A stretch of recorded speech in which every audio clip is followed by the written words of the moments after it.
राधे राधे।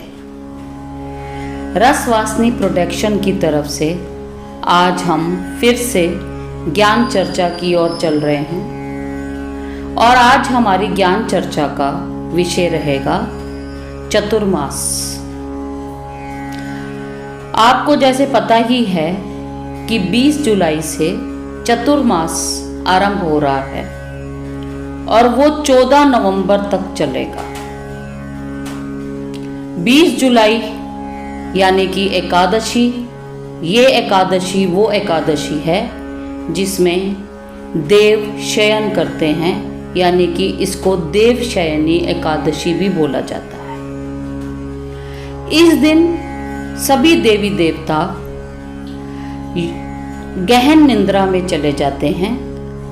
पाताल लोक में, बलि के राज्य में ये सभी देवी देवता विश्राम करते हैं और गहन निंद्रा में चले जाते हैं और संसार को चलाने का कार्य हमारे महादेव भोलेनाथ करते हैं। 4 मास तक संसार को चलाने का, संचालन करने का कार्य महादेव जी करेंगे।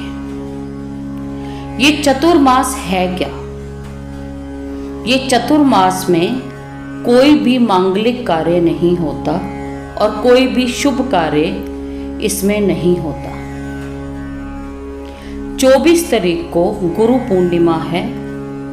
आप सबको पता ही है कि गुरु पूर्णिमा के दिन सभी भक्त अपने गुरुओं की पूजा करते हैं, अर्चना करते हैं।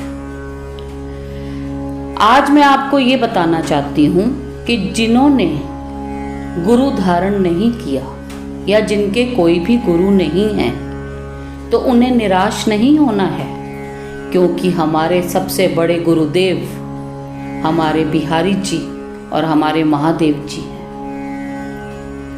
आप उनकी भी पूजा अर्चना कर सकते हैं, उनको भी आप अपना गुरु धारण कर सकते हैं। इसीलिए गुरु पूर्णिमा के दिन अगर जिन्होंने गुरु धारण नहीं किए वो बिहारी जी, राधा रानी जी की, महादेव जी की और पार्वती जी की पूजा सच्चे मन से करें।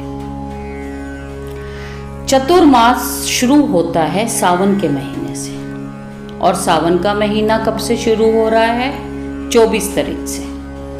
26 तारीख को पहला सावन का सोमवार का व्रत रहेगा और इस बार सावन के सोमवार 4 रहेंगे।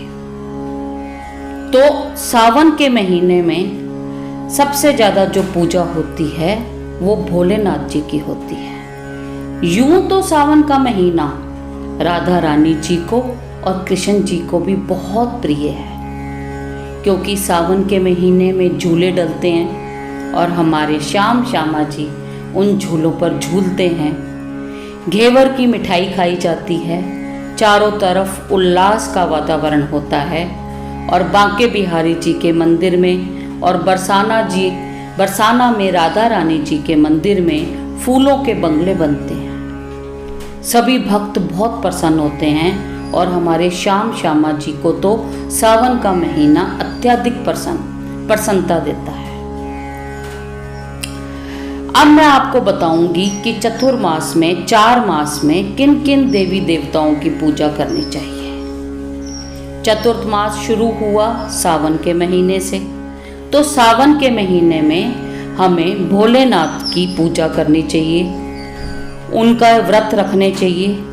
उनके व्रत से और सच्चे मन से उनकी पूजा करने से, शिवलिंग पर जल चढ़ाने से और प्रतिदिन बेल पत्थर चढ़ाने से हमारी सभी मनोकामनाएं पूर्ण होती है।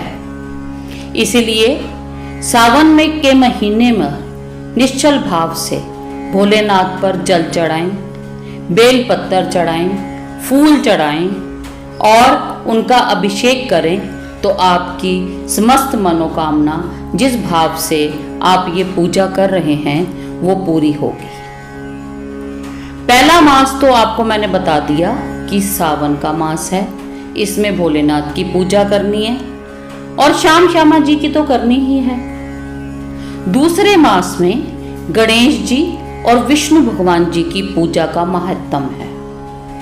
और इसमें आपने विष्णु भगवान जी के वामन अवतार की पूजा करनी है।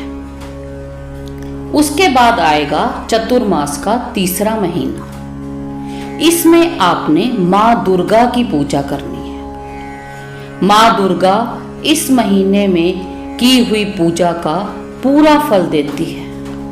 ये महीना बहुत ही फलदायक है। जो सच्चे मन से माँ की आराधना करते हैं, माँ दुर्गा के रूपों की आराधना करते हैं, उनकी समस्त मनोकामनाएं पूरी होती हैं। और उसके बाद आया चौथा महीना। चौथा महीना कौन सा आया? कार्तिक का महीना। कार्तिक के महीने में शुक्ल पक्ष की एकादशी को देव उत्थान एकादशी कहते हैं। यानी कि जो 4 महीने पहले देवताओं ने शयन किया था, यानी कि देव शयनी एकादशी पर उन्होंने शयन किया था, अब शुक्ल पक्ष पर देव उत्थान एकादशी पर वो जाग जाएंगे। जो वो निंद्रा में थे, अब वो अपनी निंद्रा को त्याग देंगे और जाग जाएंगे और सभी मांगलिक कार्य और शुभ कार्य शुरू हो जाएंगे। वो महीना कार्तिक का महीना भी होता है और उस महीने में दीपावली भी आती है अमावस्या पर। तो उस महीने पर किनकी पूजा की जाती है? उस महीने में माता लक्ष्मी जी की पूजा की जाती है और उस पूजा से लोग खूब फल उठाते हैं, क्योंकि वो पूरा महीना, कार्तिक का महीना बहुत ही शुभ माना जाता है। माता तुलसी की पूजा की जाती है, गणेश जी की पूजा की जाती है, सरस्वती जी की पूजा की जाती है और माता लक्ष्मी की आराधना की जाती है। ये मैंने आपको आज 4 मास का महात्म बताया। आप इस 4 मास में खूब पूजा पाठ करिए, भक्ति करिए, क्योंकि ये 4 मास है ही इसीलिए कि मनुष्य को अगर अपने पापों का से छुटकारा पाना है तो वो इस 4 महीने में खूब तरक्की करे, खूब भक्ति करे और अपनी मनोकामना पूर्ण करे और फल प्राप्त करे अपने देवी देवताओं से। भोलेनाथ जो हैं वो हमारे लिए जीवन प्रदान करते हैं और हमें जीवन रक्षक देते हैं। हम सब ने कोविशील्ड का टीका तो लगवा ही लिया है, लेकिन हमारे को जीवन रक्षण की शील्ड जो है वो भोलेनाथ ही प्रदान करेंगे, क्योंकि ये चतुर्मास जो है उसका संचालन भोलेनाथ ने ही करना है। इसलिए सच्चे मन से उनकी आराधना करिए और अपनी मनोकामना को पूर्ण करिए और अपने इस बीमारी से, अपने जीवन को बचाने के लिए, इस रोग से छुटकारा पाने के लिए उनकी आराधना करें, ताकि वो हमें जीवन रक्षक शील्ड प्राप्त करें। भोलेनाथ हमें जीवन रक्षक शील्ड दें। अब मैं आपको ये भी बताना चाहती हूँ कि सावन के महीने में झूले डलते हैं। आप भी झूला झूलिए और हमारे श्याम श्यामा जी की आराधना करिए, उनसे मन वांछित फल पाएं। चाहे देवता निंद्रा में चले गए हैं, कोई मांगलिक कार्य नहीं होते, लेकिन जितना ज़्यादा इन 4 महीनों में हम पूजा पाठ और सबसे ज़्यादा जो महात्म है वो व्रत का महात्म है। जितनी ज़्यादा हम इन 4 महीनों में पूजा पाठ और व्रत अनुष्ठान करेंगे, हमें उसका उतना ही फल प्राप्त होगा। अंत में मैं इतना ही कहना चाहूँगी कि मैं जितेंद्र निराला जी का और प्रणव गौरी जो रसवासनी प्रोडक्शन के फाउंडर हैं, उनका धन्यवाद करती हूँ कि उन्होंने आज मुझे यहाँ ज्ञान चर्चा के लिए बुलाया। मेरी तरफ से आप सबको राधे राधे और ओम नमः शिवाय।